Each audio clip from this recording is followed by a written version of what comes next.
quero começar agradecendo aos organizadores, né, pelo evento, pelo fantástico. Curitiba sempre foi de vanguarda na questão ambiental e não podia ser diferente. Falar em ESG nessa capital é realmente um orgulho, um prazer estar aqui. Como é também um orgulho, e agradecer ao Adilton pelo convite, ao Carlos pelo convite, à querida Denise por essa parceria, por poder colaborar com esse projeto fantástico. O Carlos vai poder detalhar aqui para vocês assim, em seguida.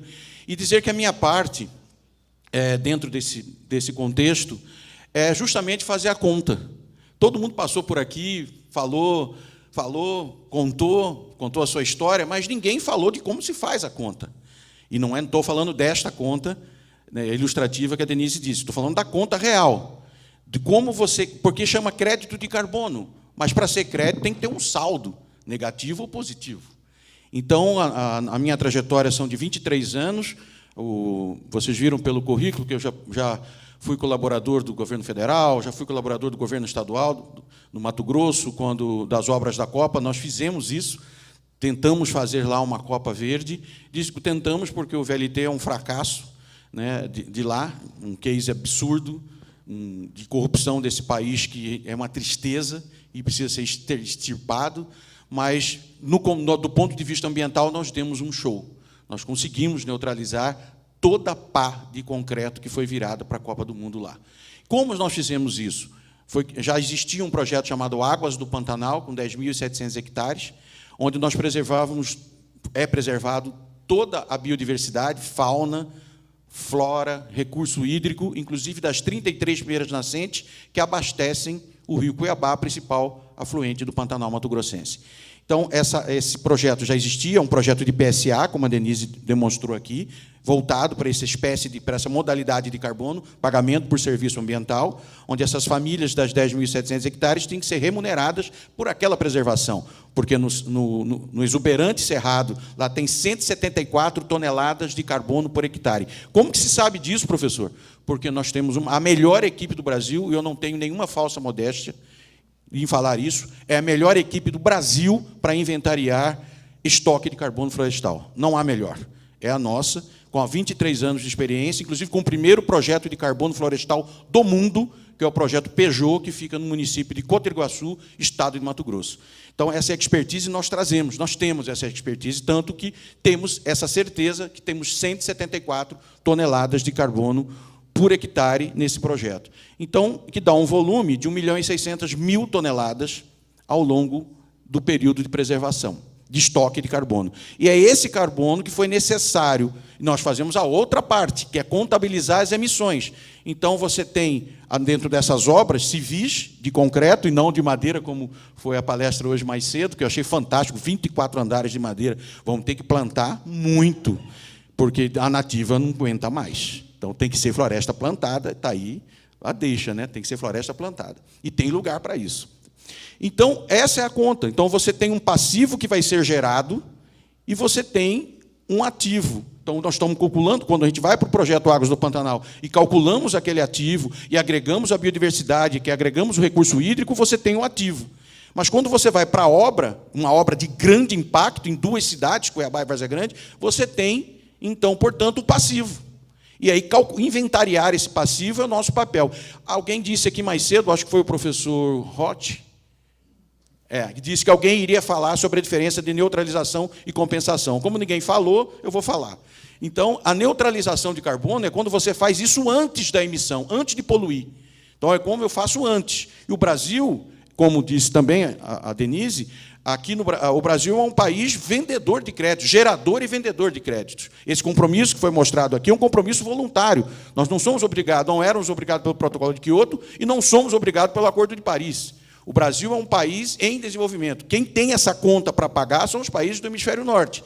Inclusive com legislações internas, também foi trazido aqui mais cedo, 68 países da União Europeia já têm essa legislação, os Estados Unidos têm também agora, interna, e dando metas de redução e prazos de redução. Mas só que, enquanto nós temos o ativo, eles têm um passivo histórico desde a Revolução Industrial. Então, eles têm uma conta para pagar, e nós temos o produto para vender. Só que se você não fizer o inventário, se você não fizer a estimativa, se você não calcular esse ativo, quanto vale a sua nascente, quanto vale aquela fauna que você está lá, porque você podia plantar soja e não plantou, quanto vale isso? É isso que a EDCO2 faz. É isso que há 23 anos a gente vem aprendendo. Lançaram uma metodologia na Suíça, a gente vai lá e aprende. Lançaram uma metodologia na Noruega, na Suécia, a gente vai lá e aprende. Né? Lançaram uma na Dinamarca, tem uma cidade de emissão zero na Dinamarca, eu conheci. Emissão, nós vamos lá e aprendemos. Então, a gente conhece e traz para esse nosso arcabouço toda essa metodologia de quantificação. Então, quando você tem um ativo maior com um passivo, a diferença é o crédito de carbono. E é isso que é preciso fazer. Então, a gente inventariou todas essas obras da COP. Faço questão de trazer esse case, porque ele é um case que, por mais que não tenha sido completo, mas o estádio está lá, as obras viárias estão lá, e não tenham emissão. A emissão que foi feita foi neutralizada, porque a aquisição do estoque foi feita antes. Isso chama neutralização de carbono.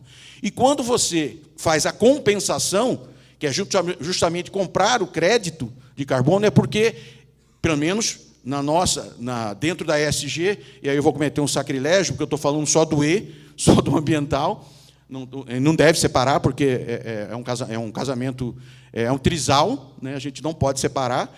Então, mas eu estou cometendo sacrilégio porque a minha parte é essa do ambiental. Então, quando a gente faz essa conta, essa contabilidade, é justamente para a gente poder gerar o chamado crédito. Então, quando você vai lá e dá uma consultoria para uma empresa, e você identifica todos os pontos de emissão dessa empresa, consumo de energia, combustível, etc., etc., e você consegue computar toda essa emissão, e existem metodologias para isso, você encontra aquele coeficiente e ela diz, olha, aqui você tem que reduzir, aqui você tem que evitar, aqui tem que mitigar. E como que se faz isso? Com tecnologia.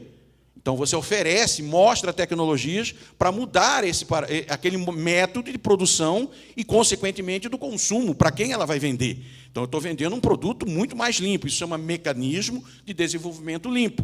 No antigo protocolo de Kyoto dizia, e no Acordo de Paris, é o artigo 6.4 quem diz.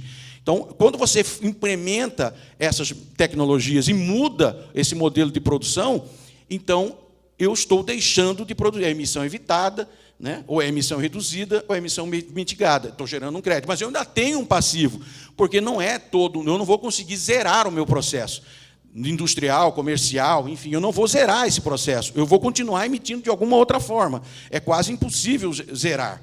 E aquilo que eu não consigo zerar, eu compro o crédito de carbono para fazer a compensação. Então, é depois que eu poluo. Então, a Europa vem poluindo desde 1929, com a queima de combustível fóssil, com carvão mineral. E, então, ela não tem mais como neutralizar, ela só tem como compensar comprando os créditos de carbono.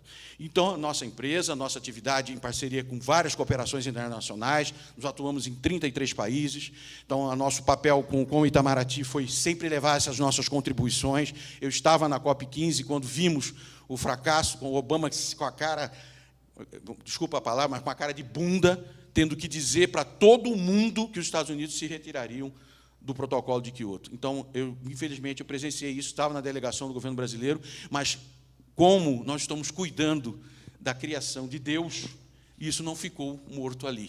Então, o Acordo de Paris está aí, ele é por prazo indeterminado, não é diferente de Kyoto, que acabou em 2012, é por prazo indeterminado e está nas nossas mãos. Esses ativos estão nas nossas mãos. Depende só de nós.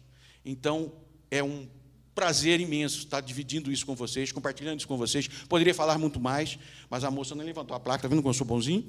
Então, e agradecer imensamente por essa oportunidade, por poder contribuir com esse projeto que o Carlos vai poder falar aqui agora, esse projeto espetacular, que a gente vai estar junto aqui, começando aqui no Paraná e estendendo por 3 milhões de hectares. Esse é o desafio de Mata Atlântica. Então, é um prazer. Mais uma vez, muito obrigado. Obrigado a todos.